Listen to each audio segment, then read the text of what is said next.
ക്യാൻസറിനെതിരെ പൊരുതാനായി Calicut city service സഹകരണ ബാങ്കും MVR cancer സെന്ററും സംയുക്തമായി അവതരിപ്പിക്കുന്ന ക്യാൻസർ ചികിത്സാ സഹായ പദ്ധതിയാണ് മാസ് കെയർ. വാർത്തകൾ തുടരുന്നു. സാമ്പത്തിക ഉച്ചനീചത്വവും വർഗീയതയും അഴിമതിയും ഇന്ത്യയിൽ നിന്നും ക്വിറ്റ് ചെയ്യപ്പെടേണ്ടവയാണെന്ന് കവി PK ഗോപി. കേരള സർവോദയ മണ്ഡലം കോഴിക്കോട് ജില്ലാ കമ്മിറ്റി സംഘടിപ്പിച്ച ക്വിറ്റ് ഇന്ത്യ സമരസ്മൃതി ഉദ്ഘാടനം ചെയ്ത് സംസാരിക്കുകയായിരുന്നു അദ്ദേഹം. കേരള സർവോദയ മണ്ഡലം കോഴിക്കോട് ജില്ലാ കമ്മിറ്റിയുടെ ആഭിമുഖ്യത്തിൽ മൊയ്തു മൗലവി മ്യൂസിയത്തിൽ ക്വിറ്റ് ഇന്ത്യ സമരസ്മൃതി സദസ്സ് സംഘടിപ്പിച്ചു. പ്രശസ്ത കവി PK ഗോപി ഉദ്ഘാടനം നിർവഹിച്ചു.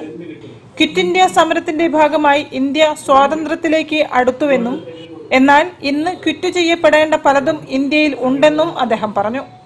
വർഗീയത, അഴിമതി, സാമ്പത്തിക ഉച്ചനീചത്വം അങ്ങനെ പലതും ഇന്ത്യയിൽ നിലനിൽക്കുകയാണ്.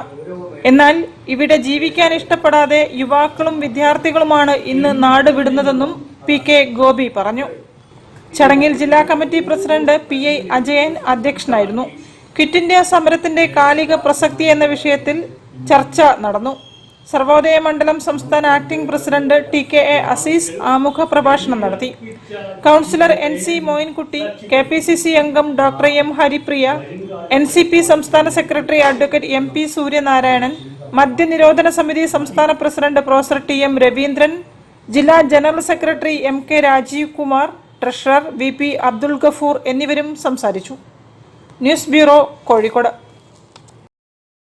തങ്ങളുടെ സമ്പാദ്യമായ ബാലനിധി മുഖ്യമന്ത്രിയുടെ ദുരിതാശ്വാസ നിധിയിലേക്ക് നൽകി കൊച്ചുകുട്ടികൾ.